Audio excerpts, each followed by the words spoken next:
The Colossus gleamed like a silver needle against the black canvas of space.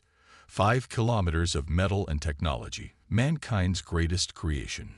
Captain Hannah Park sat in her command chair, back straight, eyes focused on the holographic displays that floated around her.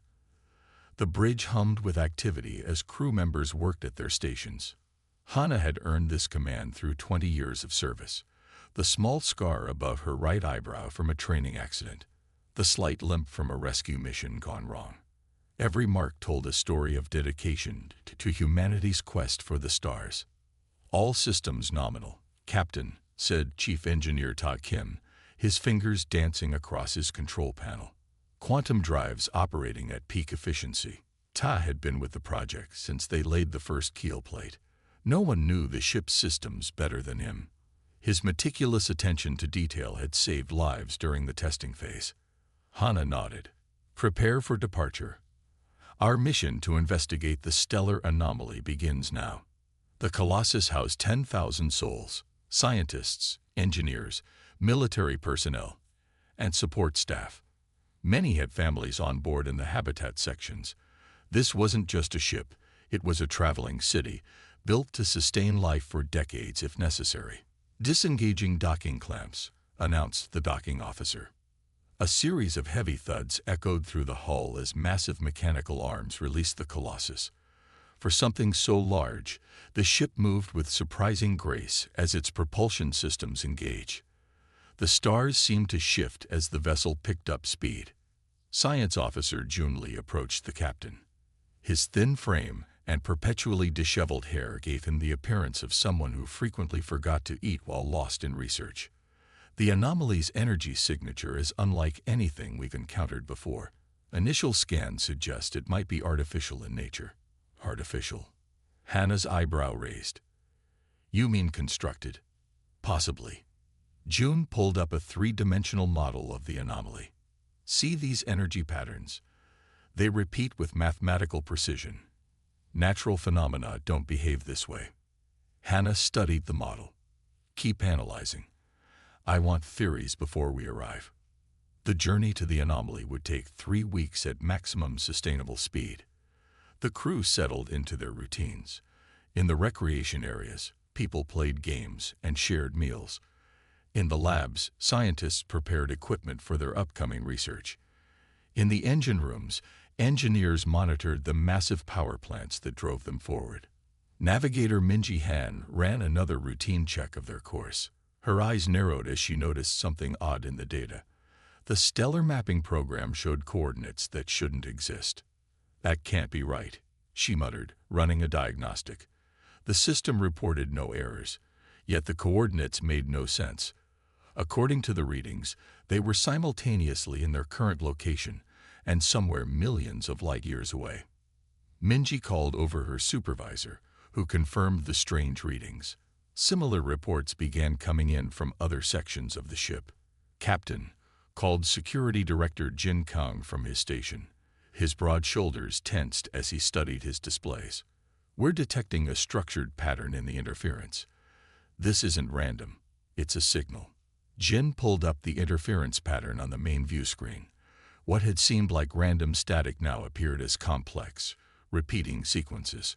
Is someone trying to communicate with us? Asked Hannah. Unknown, Jin replied. But whatever it is, it's getting stronger as we approach the anomaly.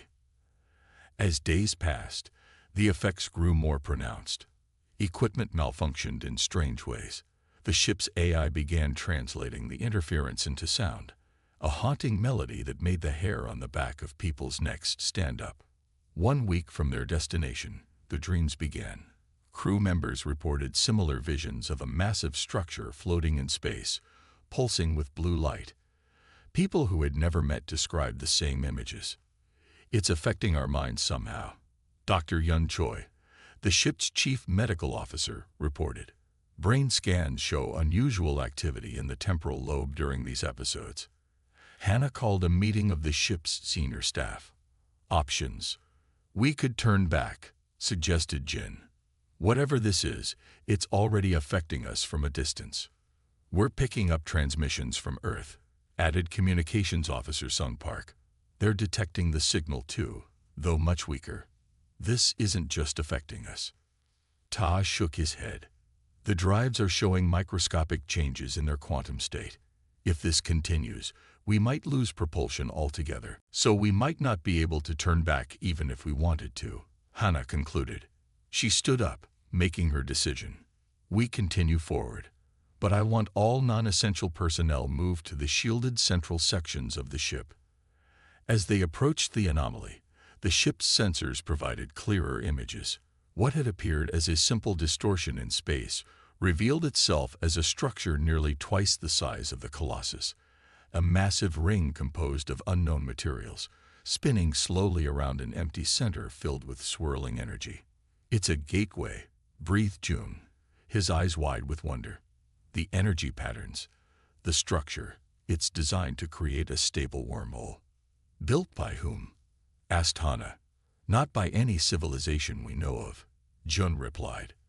The materials don't match anything in our database.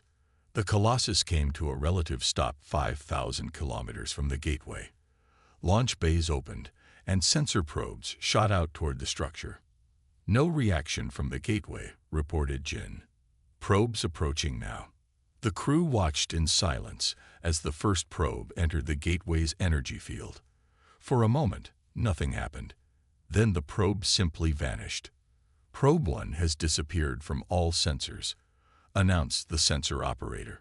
Wait, we're receiving data again, but the readings don't make sense. The probe is still transmitting, said Jung, studying the incoming data. But from somewhere else, the quantum signature has shifted completely. It went through, whispered Hannah. Where to? Unknown, replied June.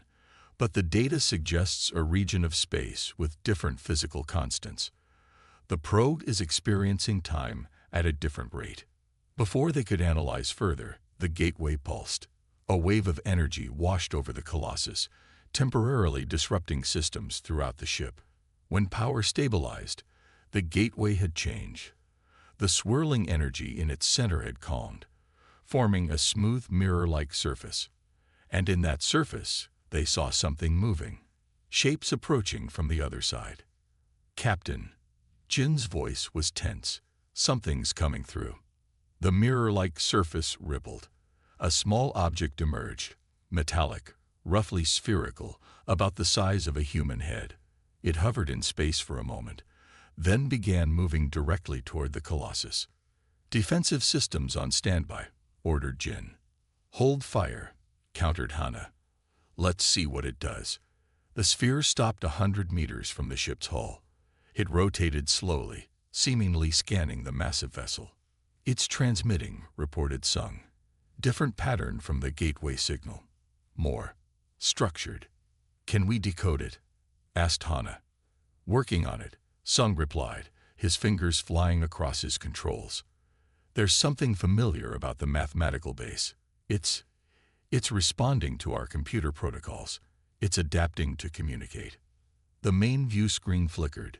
Symbols appeared, unfamiliar at first, then slowly transforming into recognizable patterns, and finally into human language. 4 simple words appeared on the screen. We AAVBEEN waiting. The sphere pulsed with light, then shot back toward the gateway. As it reached the threshold, the gateway's energy surged again, brighter than before. The mirror-like surface disappeared, replaced by a clear view of stars, a different arrangement than the ones behind them. It's open, said June. A stable wormhole. Another message appeared on the screen. Follow if you dare. Captain Hannah Park looked at her crew, then back at the gateway.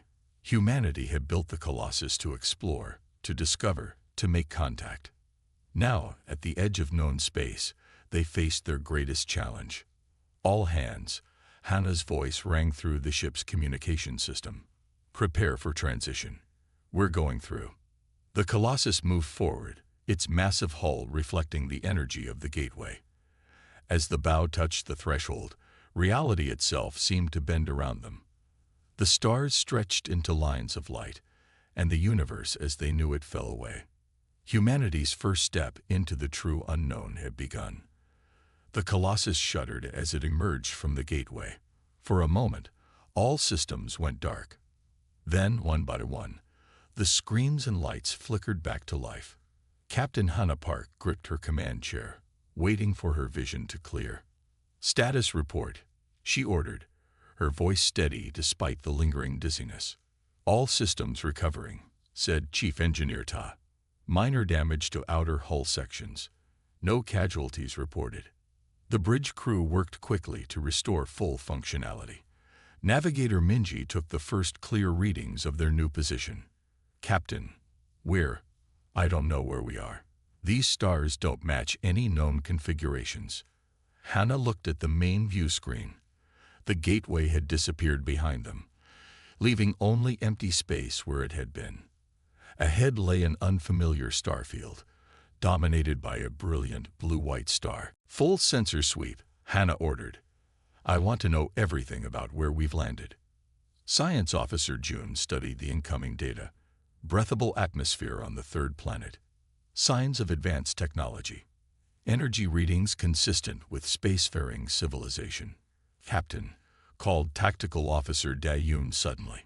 "Multiple vessels approaching from the direction of the third planet."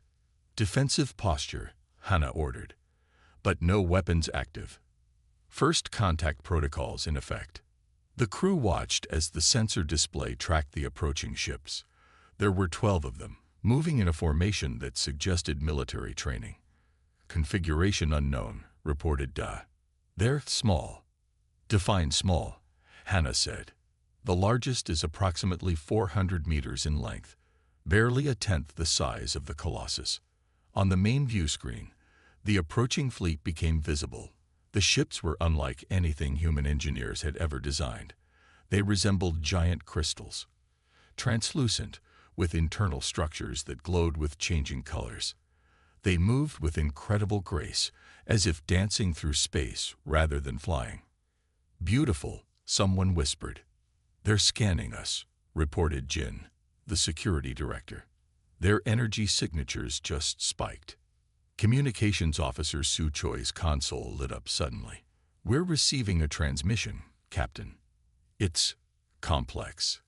The universal translator is having trouble with it." "Put it through," Hannah ordered. At first, they heard only musical tones, rising and falling in patterns too perfect to be random. The ship's AI worked to decode the sounds, searching for linguistic patterns. "It's a language," said Sue.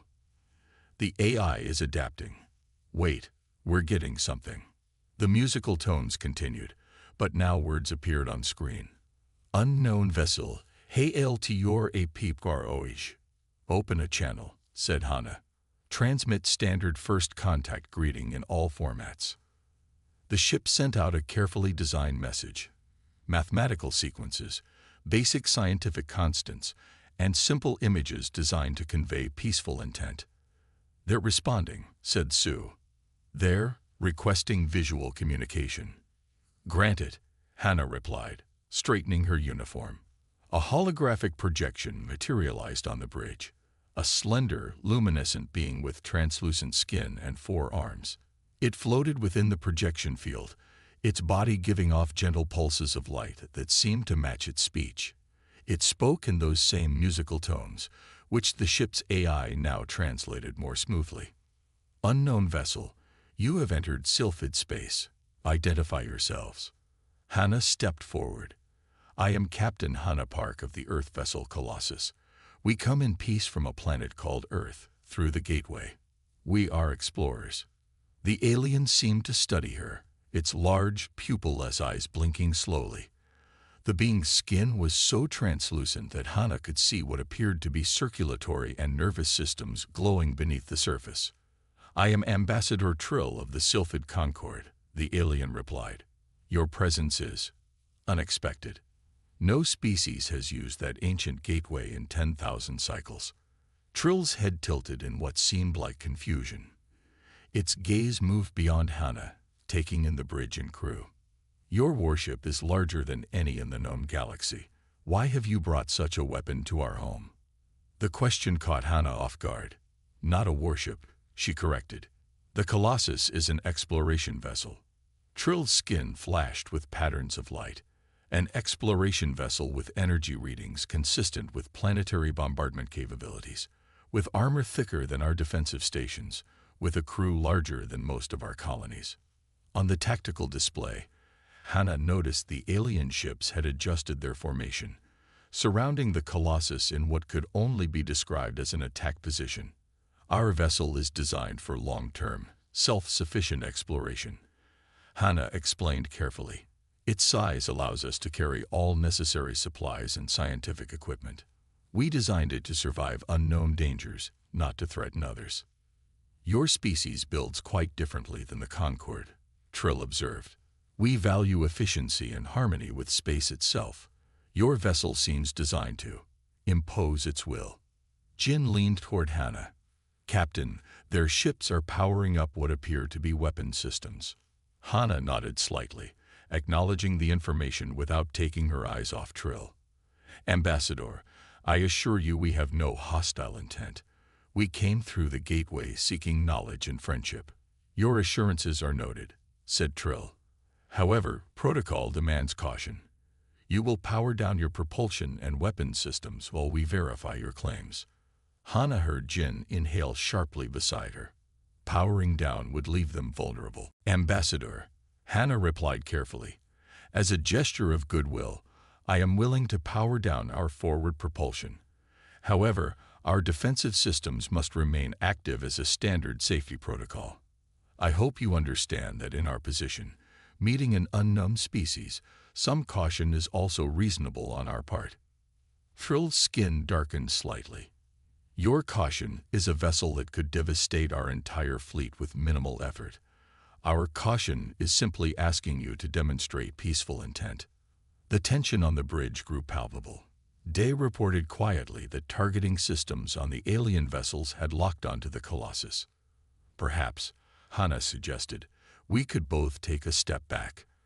I propose we reduce our defensive posture to minimum levels, and you withdraw to a distance that makes your people comfortable. Then we can continue this conversation without either side feeling threatened. Before Trill could respond, one of the crystal ships suddenly moved closer to the Colossus. Its surface began glowing intensely. Captain, Jin warned, that ship is generating an energy field aimed directly at our command section. The ship's automatic defense systems, detecting the potential threat, activated a protective shield around the affected area. Alarms sounded throughout the bridge. They're attacking. Dag called out. Hold fire, Hannah ordered sharply. Do not engage. In the holographic projection, Trill's skin had become nearly opaque with bright pulses of light. Your vessel has activated weapons. This confirms our suspicions. Not weapons, shields, Hannah replied urgently. Defensive only. Ambassador, please tell your ships to stand down before this escalates further. For several tense moments, it seemed as if first contact would end in disaster. The Sylphid ship's energy readings continued to climb. The Colossus's defense systems prepared countermeasures. Then a new voice joined the transmission, deeper, with slower musical tones. Ambassador Trill, stand down your ships. A second Sylphid appeared in the projection beside Trill. This one appeared older, with skin that had lost some transparency and showed intricate patterns etched into its surface. Elder Lumi, Trill responded, bowing slightly. These strangers have made no aggressive moves, the Elder interrupted. They responded to Vessel Shimmer's scan with defensive shields only. Had they wanted to attack, our fleet would already be destroyed. Elder Lumi turned toward Hannah. Captain Park, I apologize for this misunderstanding. I am Elder Lumi of the Sylphid High Council. Your vessel's size and capabilities triggered our defensive protocols. Hannah nodded. No apology needed, Elder. First meetings are always difficult. We come seeking knowledge and friendship, not conflict. A wise approach, Lumi replied. Perhaps we should continue this discussion in more comfortable circumstances.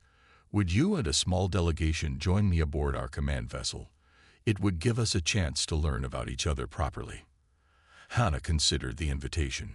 It was both an opportunity and a risk, but risk was part of exploration. "We would be honored," she replied. As arrangements were made for the meeting, Hannah looked around at her crew. They had just made history, the first humans to meet an alien species. Despite the rocky start, they had pulled back from the brink of disaster. The real work of understanding each other was just beginning. Humanity's first steps into the wider galaxy would need to be taken with care, wisdom, and an open mind. "Prepare a shuttle," Hannah ordered. "It's time to truly meet our new neighbors." The human delegation from the Colossus traveled in a small shuttle toward the massive structure in the distance. After 3 days of careful negotiations with the Sylphid, Ambassador Trill had extended an invitation that Captain Hannah Park couldn't refuse: a chance to meet the Coalition. "It's beautiful," said cultural specialist Hyun Park as they approached the station. Unlike the harsh angles of human space stations, this structure formed a perfect ring almost 20 kilometers in diameter. It rotated slowly, creating artificial gravity for its inhabitants. The outer hull shimmered with the same crystalline properties as the Sylphid ships. "And intimidating," added Security Officer Jin Kang, who insisted on accompanying the captain despite her assurances of safety. Diplomat Sun Ryu studied the information packet they'd been given. 7 species form this coalition. The Sylphid are just one. We'll be meeting representatives from all of them. The shuttle docked with surprising gentleness. When the airlock opened, Ambassador Trill waited for them, 4 arms clasped in what they had learned was a gesture of welcome. "Captain Park, welcome to Coalition Central Station. The Council is eager to meet you." They followed Trill through corridors filled with beings unlike anything humans had ever imagined. Tall, willowy creatures with bark-like skin moved with deliberate grace. Small, 6-legged beings scurried past in groups. Floating spheres of light communicated through color patterns. "Everyone's staring at us," whispered Hyun. "We're the first humans they've ever seen," Sun reminded her. "And apparently, we look strange to them." Thrill led them to a transport tube that carried them toward the station's center. The council chamber is at the hub of the ring. All important decisions affecting Coalition space are made there. The tube exited into a vast, circular room. A raised platform in the center held 7 ornate seats arranged in a circle. Around them, terraced seating held hundreds of observers from various species. "The full council rarely convenes," explained Trill, "but your arrival warrants special attention." As they entered, a hush fell over the chamber. Trill guided them to a position before the council seats. 7 beings, each representing a different species, studied the humans with obvious curiosity. Elder Lumi, who had helped defuse the initial confrontation with the Sylphid fleet, nodded to Hannah from one of the seats. "Captain Park, welcome. We have much to discuss about your unexpected arrival in our space." Hannah stepped forward. "Thank you for welcoming us, Elder. My crew and I are honored to be the first humans to meet the Coalition." A reptilian being with iridescent scales leaned forward in its seat. Its voice came through Hannah's translator with a slight delay. "Tell us of your vessel, Captain. Our preliminary scans suggest technologies that interest us greatly." "The Colossus represents the pinnacle of human engineering," Hannah replied. "It was built for deep space exploration, designed to be self-sufficient for decades if necessary." "And your weapons systems?" asked a being that appeared to be a gelatinous mass floating within a contained gravity field. Its voice bubbled through the translator. "Our scans detected energy signatures consistent with advanced weaponry." Sun, the diplomat, touched Hannah's arm, a signal they had agreed upon. Hannah nodded, allowing Sun to answer. "The Colossus carries defensive capabilities," Sun acknowledged. "Earth is 4 light years from the nearest habitable system. We built our ship to survive unknown dangers, but our mission is peaceful exploration." The council members exchanged glances. Hannah sensed they were communicating somehow beyond what the humans could perceive. "Your timing is significant," said a being composed entirely of crystalline structures. Our coalition faces a threat that has consumed 3-star systems in the past cycle. The Void Swarm, said Elder Lumi, a mechanical intelligence that consumes all in its path. The reptilian counselor's tail twitched with obvious agitation. The humans possess technology that could turn the tide against the Void Swarm. Their vessel's energy output alone suggests weapons capabilities beyond our current defenses. Or they could be another threat, countered the gelatinous being. Their vessel alone could devastate any of our colonies. How do we know they aren't scouts for an invasion force? Hannah felt the tension rising in the chamber. She prepared to respond, but before she could, the debate erupted among the counselors. We cannot trust an unknown species with such power, argued one. We cannot afford to reject potential allies, countered another. Their biology suggests a predatory evolution, observed a third. Their communication indicates rational thought and empathy, replied a fourth. Hun leaned close to Hannah. They're afraid of us, she whispered. Not just cautious, genuinely afraid. Hannah nodded slightly. The realization was sobering. Humanity had always imagined first contact would place them in the position of the less advanced civilization. Instead, their size and technology had created fear. She stepped forward, raising her hand for attention. The chamber gradually quieted. Members of the council, I understand your concerns. In your position, I would share them. We came through the gateway not knowing what we would find. We hoped for peaceful contact, but prepared for dangers. Now we find ourselves among a civilization facing its own threat. Hannah straightened her shoulders. I cannot speak for all of humanity. Our government is far away, beyond the gateway. But I can offer this. While we are here, the Colossus and its crew stand ready to assist the coalition in any way we can. We seek friendship, not dominance. Her words seemed to calm some of the tension. Elder Lumi was about to respond when a piercing alarm sounded throughout the chamber. Lights flashed along the walls. A voice spoke over the station's communication system. Void Swarm attack in the Lyris system. Defense Fleet reports multiple colony sites under siege. The council members rose in obvious alarm. The reptilian counselor turned to a nearby aide. How many ships can reach Lyris within 6 hours? 3 defense cruisers are in range, the aide replied. Not enough to evacuate the main colony. Hannah exchanged quick glances with her team. Sun nodded slightly, while Jin looked concerned but didn't object. The Colossus can reach Lyris in how long? Hannah asked Trill. At your vessel's observed capabilities, perhaps 2 hours, Trill replied. Hannah turned to the council. How many lives are at stake? The main colony houses 30,000 Sylphid, Elder Lumi replied. Mostly civilians, scientists, and agricultural specialists. Without hesitation, Hannah made her decision. The Colossus stands ready. We can depart immediately. The council chamber erupted in surprised murmurs. The reptilian counselor stepped forward. You would risk your vessel for people you just met. Yes, Hannah said simply.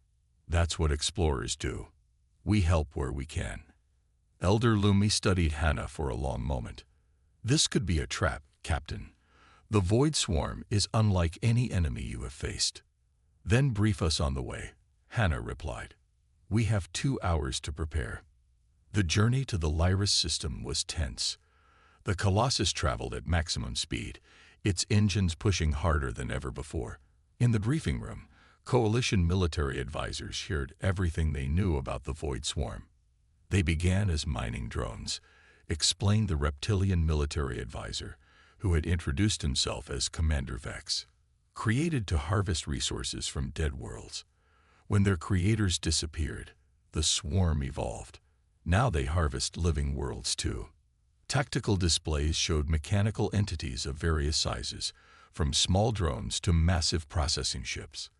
They moved with frightening coordination, stripping planets of resources with horrifying efficiency.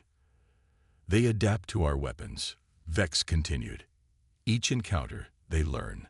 That's why conventional weapons fail after first contact. Tai Kim, The chief engineer studied the swarm's communication patterns. They use quantum entanglement for instant coordination. That's why they seem to react as one organism. As the Colossus approached Lyris, they received desperate transmissions from the colony. The swarm had already landed on the surface. Harvester units were tearing through the colony's outer structures. "Entering orbit now," announced Navigator Minji Han. Sensors showed 23 swarm vessels in the system, 3 major harvesters on the surface. Hana stood at the command station, studying the tactical display. "Target the orbital units first. Clear our path to the surface. Weapons free, but coordinate with coalition ships. I want to see how the swarm responds to different attack patterns." The Colossus revealed its true power for the first time. Weapons systems that had been described merely as defensive unleashed devastation on the swarm vessels. Gravitational disruptors warped space around the smaller units, crushing them into dense masses of metal.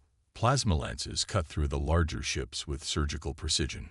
Quantum torpedoes, weapons the Coalition had never seen before, created localized rifts that tore swarm ships apart at the atomic level. Commander Vex watched from the auxiliary tactical station, his reptilian eyes wide with amazement. "Your exploration vessel fights well, Captain." "We build thoroughly," Hana replied without taking her eyes off the display. "Prepare landing forces. We need to get those people off the surface." The battle for Lyris lasted 14 hours. The Colossus coordinated with coalition ships, teaching them effective patterns to confuse the swarm's collective intelligence. Human Marines fought alongside Sylphid defenders, protecting evacuation routes from the surface. When it was over, 28,000 colonists had been saved. The Colossus had sustained damage but remained operational, and the Coalition's view of humanity had fundamentally changed. As they returned to Coalition Central Station, Elder Lumi joined Hana on the bridge. "Your actions speak louder than any words, Captain Park. The Council will hear of this." Hana looked at her crew, tired, some injured, but proud of what they had accomplished. "We came to explore and learn, Elder. Today, we did both." The Coalition Central Station buzzed with activity. After the successful defense of Lyris, the mood had shifted from suspicion to cautious hope. The human crew of the Colossus were no longer viewed as potential threats, but as valuable allies. Captain Hana Park found herself invited to an emergency war council, something unprecedented for an outside species. "Captain Park, please join us," said Elder Luma, guiding Hana into a secure chamber deep within the station. Around a large circular table sat representatives from all 7 coalition species. Military officers in various uniforms studied tactical displays showing void swarm movements across 3 star systems. A tall, slender being with silver skin stood at the head of the table. 4 glowing spots on its chest pulsed in rhythm with its speech. "Captain Park, I am Admiral Zephyr of the Coalition Defense Force. Your actions at Lyris were impressive." Hana nodded respectfully. "Thank you, Admiral. I've brought my chief science and engineering officers, if you don't mind." Science Officer Jun Lee and Engineer Ta Kim entered behind her, carrying data tablets from the Colossus. They had spent the last 3 days analyzing everything they had learned during the battle. Admiral Zephyr gestured to the central display. "The Void Swarm has changed course. They're abandoning their push into the Meridian sector and redirecting toward Coalition Central.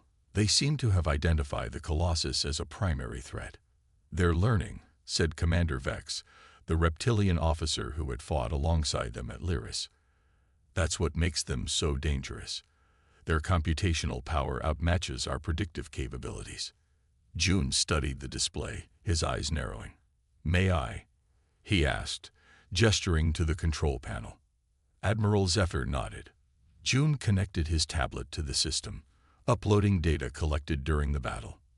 "Look here," June said, highlighting patterns in the swarm's movements. "During the battle, we recorded their response times to different attacks. There's something interesting." The display showed hundreds of swarm units moving in perfect coordination, adapting to coalition tactics within seconds. "They communicate via quantum entanglement." Jun explained. That's how they coordinate so perfectly. But look at this pattern here. He zoomed in on a particular sequence, slowing it down. There's a cyclical pattern to their coordination. Every 73 seconds, there's a momentary lag, less than half a second, before they adjust to a new threat. The coalition officers leaned forward, studying the data. Admiral Zephyr's glow spots pulsed rapidly. I don't see it. That's because you're looking for a complete breakdown, Jun replied. But it's subtle, a slight delay in their collective decision-making. If we could disrupt that cycle, Engineer Ta stepped forward. We might be able to create a temporary advantage. How? Asked Commander Vex. We've tried jamming their communications. They adapt too quickly. Ta pulled up schematics of the Colossus's sensor array. Our sensors already detect quantum fluctuations as part of their normal function. With some modifications, we could generate a targeted quantum interference field that matches the frequency of their entanglement network. It's not perfect, Jun added, but it might confuse them long enough to gain advantage. A coalition engineer, a small six-limbed being with compound eyes, shook his head. Impossible. The power requirements alone would exceed anything we could generate, and the precision needed to target their specific quantum frequency. We can do it, Ta said confidently. We just need access to your fabrication facilities and some raw materials. Admiral Zephyr studied the humans carefully. You seem very certain of success, where our best minds have failed for years. Hana smiled slightly. Admiral, humans have a saying, necessity is the mother of invention. We've had to solve problems with limited resources throughout our history. It's made us creative. The Admiral considered this, then nodded. You have my authorization. Whatever resources you need. Over the next 5 days, the engineering sections of Coalition Central Station became a hub of feverish activity. Tai led a team of human engineers working alongside their coalition counterparts. They took over a large hangar bay, filling it with equipment salvaged from damaged chips and components borrowed from various systems. At first, the coalition engineers were skeptical. They watched with confusion as the humans tore apart perfectly good equipment to repurpose the components. What are you doing? Asked a Sylphid engineer named Aura, as she watched Todd dismantling a quantum communication array. That unit was functioning properly. We don't need it to function as designed, Tai explained. We need the quantum oscillator inside it. Aura's translucent skin pulsed with confused colors. But the oscillator is calibrated for communication, not interference generation. For now, Tai agreed. He handed her a component. Can you recalibrate this to match these specifications? She studied the numbers. These tolerances are impossible to achieve with our current tools. Ta grinned. Then we'll build better tools. The humans worked in shifts, sleeping in makeshift quarters near their workstations. They wrote new software, rebuilt components, and designed systems that combined coalition and human technology in ways neither civilization had considered before. Coalition engineers gradually moved from skepticism to fascination. They began to learn the humans' approach, offering their own insights once they understood the goal. On the 4th day, Aura found Jun analyzing swarm communication patterns. She had been working with the human team continuously for almost 40 hours, her curiosity overcoming her need for rest. How is it that your species thinks so differently? She asked, watching him solve a problem that had stumped 3 coalition specialists. Jun looked up from his work. Necessity and curiosity, he replied. Throughout our history, we've had to adapt or perish. We evolved on a planet with predators faster and stronger than us. We survived by outthinking them. And you've maintained that approach even after becoming technologically advanced. Especially then, Jun said. Each solution creates new problems. Each discovery raises new questions. We're never satisfied. Aura considered this. The coalition values stability and harmony. We improve gradually, building on established principles. Different approaches, both valid, Jun noted. That's why working together gives us an advantage the swarm doesn't have. They can only improve incrementally on what they already know. On the morning of the 6th day, the team was ready for testing. They had mounted the modified equipment on a coalition patrol vessel. Captain Hana, Admiral Zephyr, and various coalition leaders gathered in the command center to observe. Swarm scout vessels detected near the outer sensor perimeter, reported a tactical officer. 3 units, standard configuration. Perfect timing, Ta said. Small enough to be manageable if things go wrong, but a real test. Admiral Zephyr gave the order. Intercept course. Prepare to engage the human device. The patrol vessel approached the swarm scouts. As predicted, the mechanical entities immediately moved to surround the ship, coordinating their approach with typical swarm precision. They're establishing attack positions, reported Commander Vex. Response pattern is consistent with previous encounters. Activate the interference field, ordered Admiral Zephyr. Tai and Jun monitored the equipment remotely, making final adjustments. Field active, Tai reported, targeting their quantum communication frequency. Now, for several seconds, nothing seemed to happen. The swarm units continued their approach. Then, suddenly, their perfect formation faltered. One unit began spinning erratically. Another stopped moving entirely. The third continued its approach, but on an incorrect vector that took it away from the patrol ship. It's working, Aura exclaimed, her skin glowing bright with excitement. On the tactical display, the swarm units tried to reestablish coordination. They sent increasingly frantic signals to each other, but the interference field prevented coherent communication. They're vulnerable, said Commander Vex. Order the patrol ship to engage. The patrol vessel fired a single shot at each disabled scout. Without their coordinated defenses, all 3 were destroyed in seconds. The command center erupted in cheers. Species that had been fighting a losing war for years suddenly had hope. Admiral Zephyr turned to Captain Hana. Your people have accomplished in days what we couldn't in years. Hana smiled. This is just the beginning.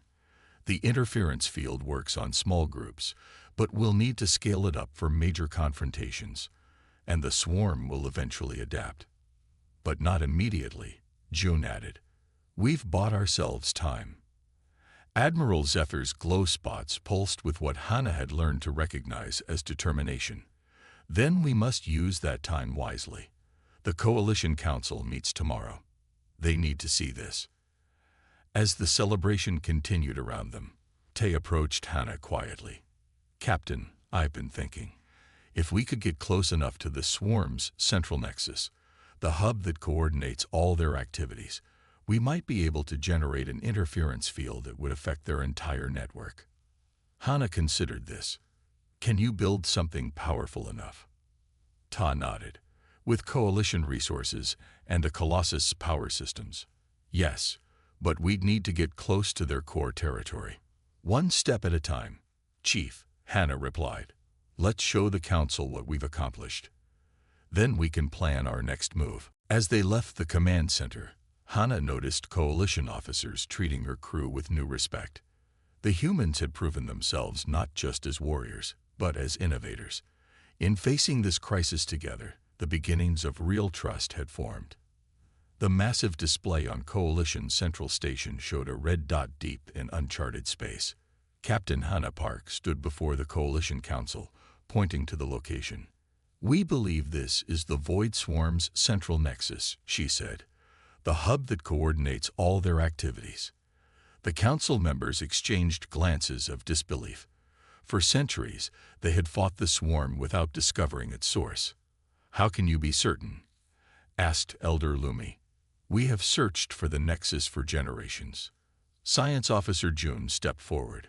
By analyzing attack patterns across 300 years of your historical data, the swarm behaves like a distributed network, but there are subtle coordination patterns that suggest centralized control.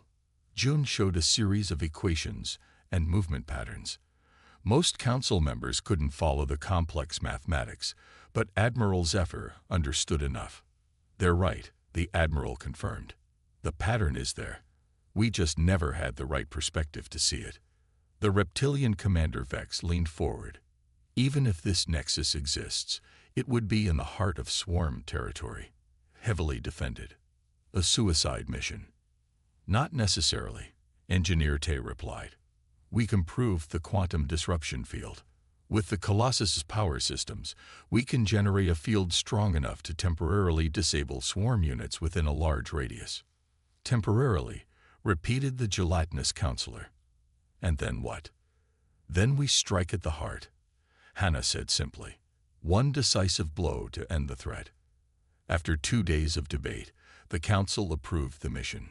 The coalition assembled their largest fleet in 50 years, 100 ships of various sizes and capabilities. But everyone knew the Colossus would be the tip of the spear.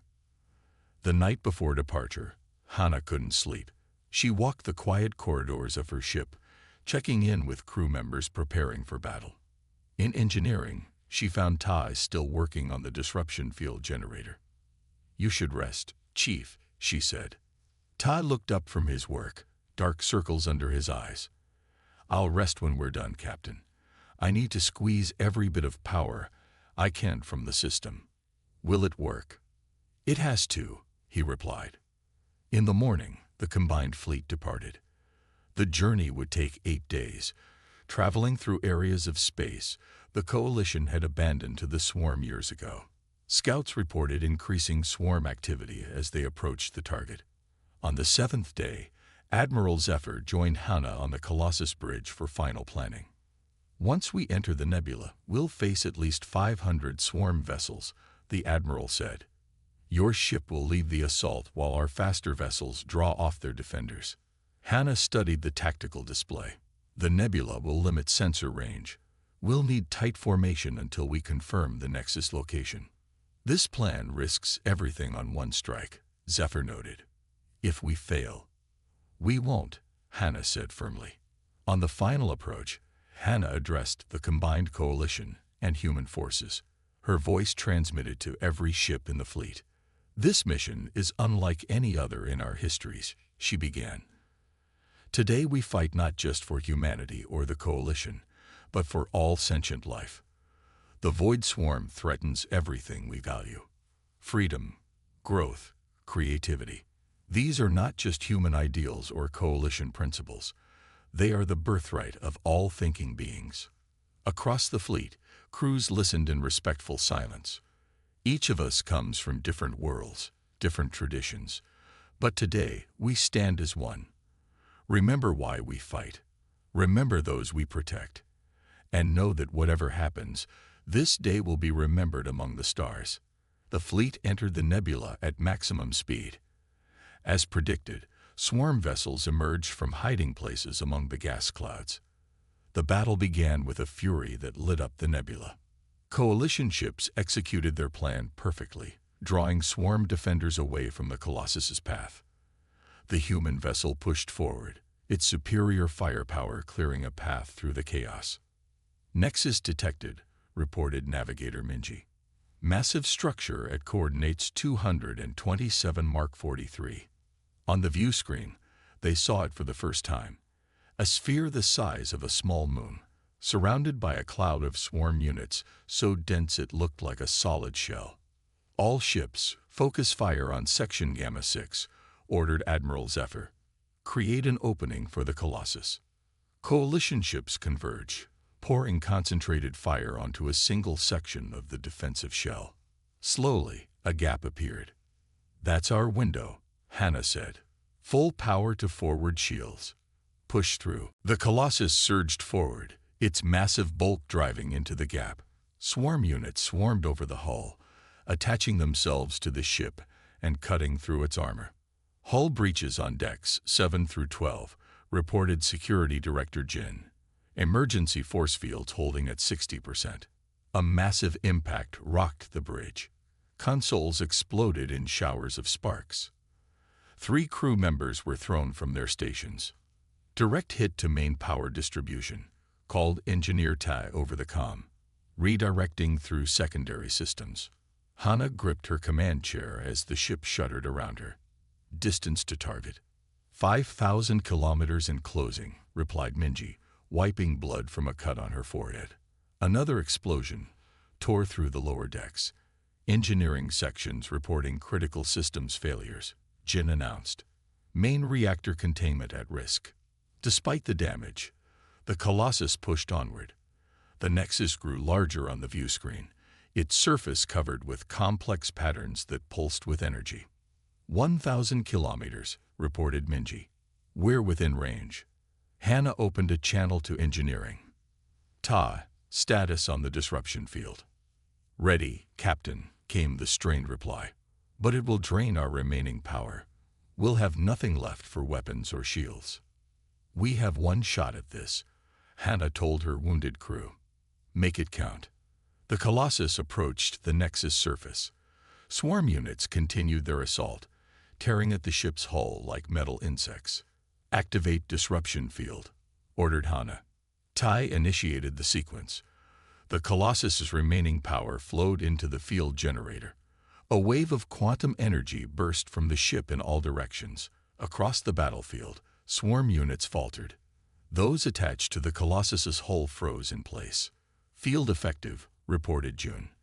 But we have maybe 2 minutes before they adapt. Target the Nexus core, Hannah ordered. All remaining quantum torpedoes. Tactical Officer Day, his console partially destroyed, moved to an auxiliary station. Targeting complete. Torpedoes ready. Fire. The Colossus launched its final weapons, 12 quantum torpedoes streaking toward the Nexus surface. They struck in sequence, each impact deeper than the last.